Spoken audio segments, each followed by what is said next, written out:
வணக்கம். கதிரவன் நியூஸின் காலை நேர தலைப்பு செய்திகள். அரசு ஊழியர்களின் சம்பள அதிகரிப்பினால் அரசாங்கத்துக்கு ஏற்பட்டுள்ள கடும் சிக்கல். இலங்கையின் மாகாண சபைகள் உட்பட பொது சேவையாளர்களின் சம்பளங்களுக்கான செலவுகள் 2025 ஆண்டின் முதல் 6 மாதங்களில் அதிகரித்துள்ளதாக தகவல் வெளியாகியுள்ளது. அதன்படி குறித்த செலவானது 15.6% அதிகரித்து 555.1 பில்லியன் ரூபாயாக உயர்ந்துள்ளதாக சுட்டிக்காட்டப்பட்டுள்ளது. 2024 ஆண்டின் அதே காலப்பகுதியில் இந்த செலவு 480.3 பில்லியன் ரூபாயாக இருந்ததாக குறிப்பிடப்பட்டுள்ளது. பொது நிர்வாக சுற்றறிக்கை இலக்கம் 10/2025 படி பொது சேவையாளர்களின் அடிப்படை சம்பளம் அதிகரிக்கப்பட்டமையே இந்த செலவு அதிகரிப்புக்கு முக்கிய காரணமாகும் என கூறப்பட்டுள்ளது. இதேவேளை ஓய்வூதிய செலவுகளும் 2025 ஆண்டின் முதல் 6 மாதங்களில் 10.8% அதிகரித்துள்ளதாக தெரிவிக்கப்பட்டுள்ளது.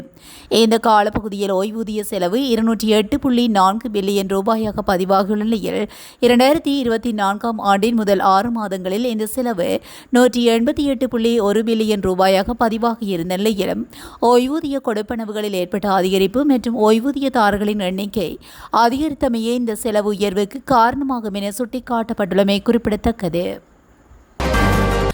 உயர்தர பரீட்சையை முன்னிட்டு 7ஆம் தேதியுடன் நாடளாவிய ரீதியிலுள்ள சகல பாடசாலைகளுக்கும் விடுமுறை வழங்கப்பட உள்ளது. அதற்கு அமைய டிசம்பர் 8ஆம் தேதி பாடசாலைகளில் கற்றல் கற்பித்தல் செயற்பாடுகள் மீள ஆரம்பமாகும் என கல்வி அமைச்சு தெரிவித்துள்ளது. 2025 ஆண்டுக்கான கல்வி பொது தராதர உயர்தர பரீட்சையை முன்னிட்டு விடுமுறை வழங்கப்பட உள்ளது. எதிர்வரும் 10ஆம் தேதி ஆரம்பமாகும் பரீட்சைகள் டிசம்பர் 5ஆம் தேதி வரை நடைபெறவுள்ளது. இந்நிலையில் டிசம்பர் 8ஆம் தேதி பாடசாலைகளில் கற்றல் கற்பித்தல் செயற்பாடுகள் மீள ஆரம்பமாகும் என கல்வி அமைச்சு தெரிவித்துள்ளது. இதனைத் தொடர்ந்து 2026ஆம் ஆண்டு ஜனவரி 1ஆம் தேதி புதிய கல்வியாண்டுக்காக பாடசாலைகள் ஆரம்பமாகும். எனவே தமிழ் மற்றும் சிங்கள பாடசாலைகளில் 2026ஆம் ஆண்டு ஜனவரி 1ஆம் தேதி முதலாம் தவணையின் முதற்கட்ட கல்வி செயற்பாடுகள் ஆரம்பமாகி பிப்ரவரி 13ஆம் தேதி வரை இடம்பெற உள்ளது.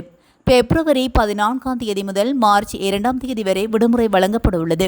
முதலாம் தவணையின் 2ஆம் கட்டம் மார்ச் 3ஆம் தேதி முதல் ஏப்ரல் 10ஆம் தேதி வரை இடம்பெற உள்ளது. ஏப்ரல் 11ஆம் தேதி முதல் ஏப்ரல் 19 வரை விடுமுறை வழங்கப்பட உள்ளது. 2ஆம் தவணை ஏப்ரல் 20ஆம் தேதி ஆரம்பமாகி ஜூலை மாதம் 24ஆம் தேதியுடன் நிறைவடைய உள்ளது. 3ஆம் தவணையின் முதற்கட்டம் ஜூலை மாதம் 27ஆம் தேதி முதல் ஆகஸ்ட் மாதம் 7ஆம் தேதி வரை இடம்பெற உள்ளது. ஆகஸ்ட் மாதம் 8ஆம் தேதி முதல் செப்டம்பர் 6ஆம் தேதி வரை விடுமுறை வழங்கப்பட உள்ளது. 3ஆம் தவணையின் 2ஆம் கட்டம் செப்டம்பர் 7ஆம் தேதி முதல் டிசம்பர் 4ஆம் தேதி வரை இடம்பெறவுள்ளமை குறிப்பிடத்தக்கது.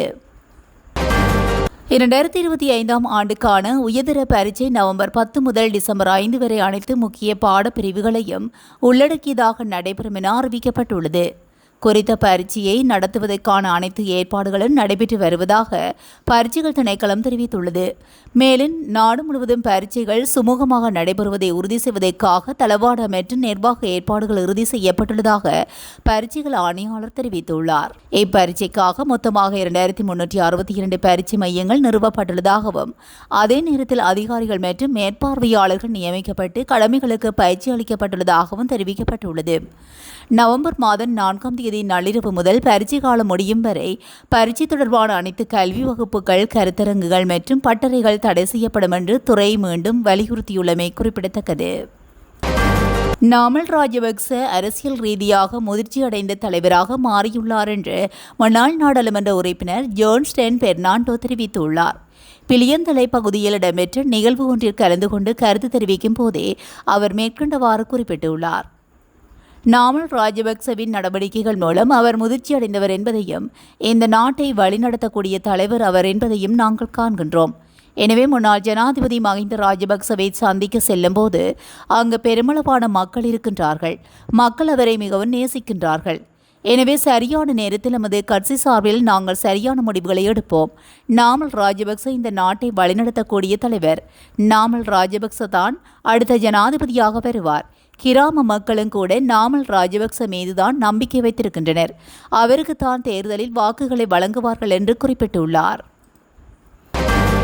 தேசிய மக்கள் சக்தி அரசின் அடக்குமுறைகளுக்கு எதிராக எதிர்வரும் 21ஆம் தேதி நுகேகொடை நகரில் நடத்தப்படவுள்ள எதிர்க்கட்சிகளின் கூட்டுப் பேரணியில் முன்னாள் ஜனாதிபதிகள் எவரும் கலந்து கொள்ள மாட்டார்கள் என்று அறிவிக்கப்பட்டுள்ளது.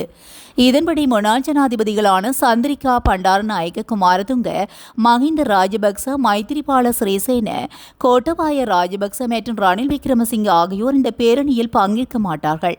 குறிப்பாக முன்னாள் ஜனாதிபதிகள் யாரும் இந்த எதிர்ப்பு பேரணியில் கலந்து கொள்ளக்கூடாது என்ற கருத்தை ஸ்ரீலங்கா பொதுஜன பெரமுனவின் பொதுச் செயலாளர் சாகர காரியவசம் தெரிவித்திருந்த நிலையில் இந்த அறிவிப்பு வெளியிடப்பட்டுள்ளமை குறிப்பிடத்தக்கது. இலங்கையில் வெவ்வேறு பகுதிகளில் சனிக்கிழமை இடம்பெற்ற விபத்துகளில் 4 உயிரிழந்துள்ளனர். போலீஸ் ஊடகப் பிரிவு ஞாயிற்றுக்கிழமை வெளியிட்டுள்ள அறிக்கையில் இந்த விடயம் தெரிவிக்கப்பட்டுள்ளது. அதன்படி நெட்டம்புவ போலீஸ் பிரிவுக்குட்பட்ட கொழும்பு கண்டி பிரதான வீதியின் திகாரிய பகுதியில் கொழும்பிலிருந்து கண்டி நோக்கி பயணித்த மோட்டார் சைக்கிள் ஒன்றும் வீதியை கடக்கும் பாதசாரி மீது மோதி விபத்துக்குள்ளானதில் ஒருவர் உயிரிழந்துள்ளார். உயிரிழந்தவர் வத்துப்பிட்டிவெல பகுதியைச் சேர்ந்த 61 வயதுடையவர் என போலீசார் தெரிவித்தனர். விபத்தில் உயிரிழந்தவரின் சடலம் வத்துப்பிட்டிவெல வைத்தியசாலையில் பிரேத அறையில் வைக்கப்பட்டுள்ளதுடன் நெட்டம்புவ போலீசார் மேலதிக விசாரணைகளை மேற்கொண்டு வருகின்றனர். தெலாவ போலீஸ் பிரிவுக்குட்பட்ட தெலாவ 419 கிராம வீதியில் இடம்பெற்ற வாகன விபத்தில் ஒருவர் உயிரிழந்துள்ளார். மேலும் இந்த விபத்தில் மோட்டார் சைக்கிள் ஓட்டுநர், டைரக்டரில் பயணித்த ஒருவரும் மற்றும் அவரது குழந்தை ஆகியோர் காயமடைந்தனர். இதன்போது மோட்டார் சைக்கிள் ஓட்டுநர் அனுராதபுரம் வைத்தியசாலையில் அனுமதிக்கப்பட்ட பின்னர் சிகிச்சை பலனின்றி உயிரிழந்துள்ளார். தலாவ கெங்குருவ பகுதியைச் சேர்ந்த 29 வயதுடையவர் என தெரிவிக்கப்படுகின்றது. சடலம் அனுராதபுரம் வைத்தியசாலையில் பிரேத அறையில் வைக்கப்பட்டுள்ளதுடன் தலாவ போலீசார் மேலதிக விசாரணைகளை மேற்கொண்டு வருகின்றனர். கெட்டிப்பொல்ல தொரைக்கல்ல பகுதியில் சிலாபத்திலிருந்து குருநாகல் நோக்கி சென்ற மோட்டார் சைக்கிள் கட்டுப்பாடு இழந்து கவிழ்ந்துள்ளது. விபத்துக்குள்ளானதில் பலத்த காயமடைந்த மோட்டார் சைக்கிள் ஓட்டுநர் கொளியாப்பட்டிய வைத்தியசாலையில் அனுமதிக்கப்பட்ட நிலையில் உயிரிழந்துள்ளார். இந்த விபத்தில் உயிரிழந்தவர் பெங்கிரிய மெதடபுவ பகுதியைச் சேர்ந்த 23 வயதுடையவர் என தெரிவிக்கப்படுகிறது. சடலம் கொளியாப்பட்டிய வைத்தியசாலையில் பிரேத அறையில் வைக்கப்பட்டுள்ளதுடன் கெட்டிப்புல போலீசார் மேலதிக விசாரணைகளை மேற்கொண்டு வருகின்றனர். புத்தளம் போலீஸ் பிரிவுக்குட்பட்ட புத்தளம் அனுராதபுரம் வீதியில் சிரம்பியாடிய பகுதியில் அனுராதபுரத்திலிருந்து புத்தளம் நோக்கி சென்ற லோரி அதே திசையில் பயணித்த மற்றொரு லோரியின் பின்புறத்தில் மோதி விபத்துக்குள்ளானதிலேயே ஒருவர் உயிரிழந்துள்ளார். இந்த விபத்தின் போது பலத்த காயமடைந்த 4 பெண்கள் புத்தளம் வைத்தியசாலையில் அனுமதிக்கப்பட்ட நிலையில் ஒருவர் உயிரிழந்துள்ளார். சம்பவத்தில் உயிரிழந்தவர் மன்னர் எருக்கலம்பட்டியை சேர்ந்த 55 வயதுடையவர் என போலீசார் தெரிவித்தனர்.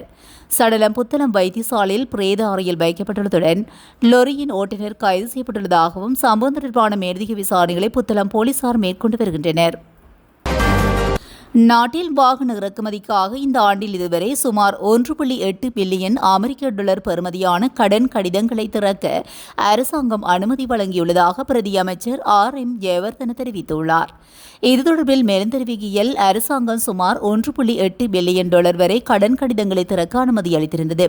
இருப்பினும் இதுவரை 1.2 பில்லியன் அமெரிக்க டாலர் பெறுமதியான வாகனங்கள் மட்டுமே இறக்குமதி செய்யப்பட்டுள்ளன. நாட்டுக்கு இதுவரை சுமார் 60% வாகனங்கள் மட்டுமே வந்தடைந்துள்ளது. அதன் பெறுமதி சுமார் 1.2 பில்லியன் டாலர் ஆகும். அரசாங்கம் ஆரம்பத்தில் வாகன இறக்குமதியாளர்களுக்கு 1.2 பில்லியன் டாலர் வரை கடன் கடிதங்களை திறக்கவே அனுமதி அளித்திருந்தது. எனினும் கடன் கடிதங்களின் மொத்த மதிப்பு இந்த எல்லையை அடைந்த போது அரசாங்கம் படிப்படியாக இந்த எல்லையை 1.8 பில்லியன் டாலர் வரை அதிகரித்துள்ளது. தற்போதைய நிலையில் கடன் கடிதங்களும் இந்த திருத்தப்பட்ட எல்லையை அடைந்துவிட்டதாக அவர் கூறியுள்ளார். மேல் நீதிமன்ற நீதிபதி, நீதவான்கள் மற்றும் மாவட்ட நீதிபதிகள் உட்பட நீதித்துறை சேவை ஆணையகத்தின் 20 அதிகாரிகள் அவர்களின் பணிகளில் இருந்து நீக்கப்பட்டுள்ளதாக தெரிவிக்கப்படுகின்றது. இதில் 7 பேர் பணி நீக்கம் செய்யப்பட்டுள்ளனர். மற்றவர்கள் பணி நீக்கம் அல்லது கட்டாய ஓய்வில் அனுப்பப்பட்டுள்ளனர். நீதித்துறை சேவையில் உள்ளவர்களுக்கு எதிராக பொதுமக்கள் அளித்த முறைப்பாடுகள் மீதான விசாரணைகளை தொடர்ந்தே இந்த பணி நீக்க நடவடிக்கை மேற்கொள்ளப்படுகின்றது. இந்த நிலையில் மேல் நீதிமன்றத்தில் தற்போது 10 வெற்றிடங்கள் உள்ளதாகவும் அதே நேரத்தில் நீதவான் மற்றும் மாவட்ட நீதிமன்றங்களில் சுமார் 60 வெற்றிடங்கள் உள்ளதாகவும் தகவல்கள் வெளியாகியுள்ளன. தனது உயிருக்கு தொடர்ந்தும் அச்சுறுத்தல்கள் இருப்பதாக கூறி மட்டக்களப்பு மங்களார் ராமைய விகாராதிபதி அம்பிட்டிய சுமணரத்ன தேரர் ஜனாதிபதி மற்றும் பாதுகாப்பு செயலாளரிடம் பாதுகாப்பு கோரியுள்ளார். 2 ஆண்டுகளுக்கு முன்பு தன் மீது நடத்தப்பட்ட துப்பாக்கிச்சூட்டு தாக்குதலில் தொடர்புடைய சந்தேக நபர்கள் தலைமறைவாக இருப்பதாக தேரர் தெரிவித்துள்ளார். ஆகஸ்ட் மாதம் 30ஆம் தேதி தனது பாதுகாப்புக்காக நியமிக்கப்பட்ட 5 சிவில் பாதுகாப்பு படை அதிகாரிகள் நீக்கப்பட்டனர். இது ஒரு கடுமையான பாதுகாப்பு இடைவெளியை உருவாக்கியதாக அவர் மேலும் கூறியுள்ளார். இலங்கையில் கட்டாயமாக்கப்படும் புதிய நடைமுறை வெளியான அறிவிப்பு. பழச்சாறு பானங்கள் கட்டாயமாக இலங்கை தர சான்றிதழ்கள் SLS முத்திரையை கொண்டிருக்க வேண்டும் என நுகர்வோர் விவகார அதிகார சபை அறிவுறுத்தியுள்ளது. உள்ளூர் உற்பத்தி செய்யப்படும் உடனடியாக பருகக்கூடிய அனைத்து பழச்சாறு பானங்களும் கட்டாயமாக இலங்கை தர சான்றிதழை கொண்டிருக்க வேண்டும். அத்துடன் இதே வகையை சேர்ந்த இறக்குமதி செய்யப்பட்ட பழச்சாறு பானங்கள் விற்பனைக்கு வருவதற்கு முன் இறக்குமதி பரிசோதனை திட்டத்தின் கீழ் முன் அனுமதி பெற வேண்டியது அவசியம் எனவும் நுகர்வோர் விவகார அதிகார சபை தெரிவித்துள்ளது. குறித்த விதிமுறை தேசிய உணவு மற்றும் பானத்தர சான்றிதழ் தேவைகளுக்கு இணங்க நுகர்வோருக்கான தயாரிப்பு பாதுகாப்பு தரத்தையும் உறுதி செய்வதையும் நோக்கமாக கொண்டது என தெரிவிக்கப்பட்டுள்ளது. அத்துடன் இதுகுறித்து நுகர்வோர் தங்களின் முறைப்பாடுகளை 1977 என்ற நுகர்வோர் விவகார ஆணையத்தின் இலக்கத்துக்கு தொடர்பு கொண்டு அறிவிக்க முடியும் என அறிவிக்கப்பட்டுள்ளது. மெரிகானா கெம்புலுவாவில பகுதியில் நடைபெற்ற இசை நிகழ்ச்சியை பார்க்க வந்த 31 இளைஞர் யுவதிகள் போதைப் பொருளுடன் கைது செய்யப்பட்டுள்ளனர். கெம்புலுவாவில கமதா என்ற இடத்தில் நேற்று முன்தினம் இரவு நடைபெற்ற இசை நிகழ்ச்சியை பார்க்க வந்த இளைஞர்கள் குழுவொன்றே இவ்வாறு கைது செய்யப்பட்டதாக போலீசார் தெரிவித்தனர். 500க்கும் மேற்பட்டோர் இசை நிகழ்ச்சிக்கு வருகை தந்ததாக தெரிவிக்கப்படுகிறது. மெரிகானா குற்ற தடுப்பு பிரிவு மற்றும் மெரிகானா போலீசாரில் கைது செய்யப்பட்ட 31 இளைஞர்களிடமிருந்து பல்வேறு வகையான போதைப் பொருட்கள் கண்டுபிடிக்கப்பட்டதாக போலீசார் மேலும் தெரிவித்தனர். சந்தேக நபர்கள் நேற்று நுகைக்கொடை நீதவான் முன்னிலையில் ஆஜர்படுத்தப்பட்டுள்ளனர்.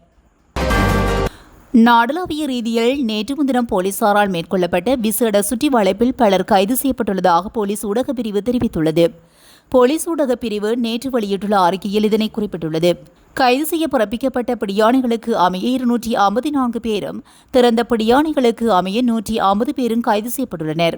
இதேவேளை மதுபோதையில் வாகனம் செலுத்திய 26 பேரும் கவனக்குறைவாக வாகனம் செலுத்திய 21 பேரும் போலீசாரால் கைது செய்யப்பட்டுள்ளனர். அத்துடன் பிற போக்குவரத்து குற்றங்களுக்காக 4336 பேர் போலீசாரால் கைது செய்யப்பட்டுள்ளதாக போலீஸ் ஊடகப் பிரிவு தெரிவித்துள்ளது. திவிலம்பட்டிய கொரகஸ்முல்ல பகுதியில் உள்ள டயர் தொழிற்சாலை ஒன்றில் தீ விபத்து ஏற்பட்டுள்ளது. தீயை அணைக்க 3 தீயணைப்பு வாகனங்கள் அனுப்ப நடவடிக்கை எடுக்கப்பட்டுள்ளதாக கம்பகா தீயணைப்பு திணைக்களம் தெரிவித்துள்ளது. சம்பவம் குறித்து மேலதிக தகவல்கள் எதுவும் இதுவரை வெளியிடப்படவில்லை என தெரிவிக்கப்பட்டுள்ளது. நுகர்வோர் சேவைகள் கட்டளை சட்டத்தை மீறி பொருட்களை விற்பனை செய்த 8 வர்த்தகர்களுக்கு 7,43,000 ரூபாய் அபராதம் விதிக்கப்பட்டுள்ளது. 100 ரூபாய் மதிப்புள்ள 1 லிட்டர் குடிநீர் போத்தலை 140 ரூபாய்க்கு விற்பனை செய்த ஒரு நபருக்கு எதிராக 5 லட்சம் அபராதம் விதிக்கப்பட்டுள்ளது. இந்த நடவடிக்கை அதிக விலைக்கு பொருட்கள் மற்றும் உணவுப் பொருட்களை விற்பனை செய்தமை மற்றும் விலைப்பட்டியலை காட்சிப்படுத்தாமை போன்ற குற்றச்சாட்டுகளின் அடிப்படையில் மேற்கொள்ளப்பட்டுள்ளது.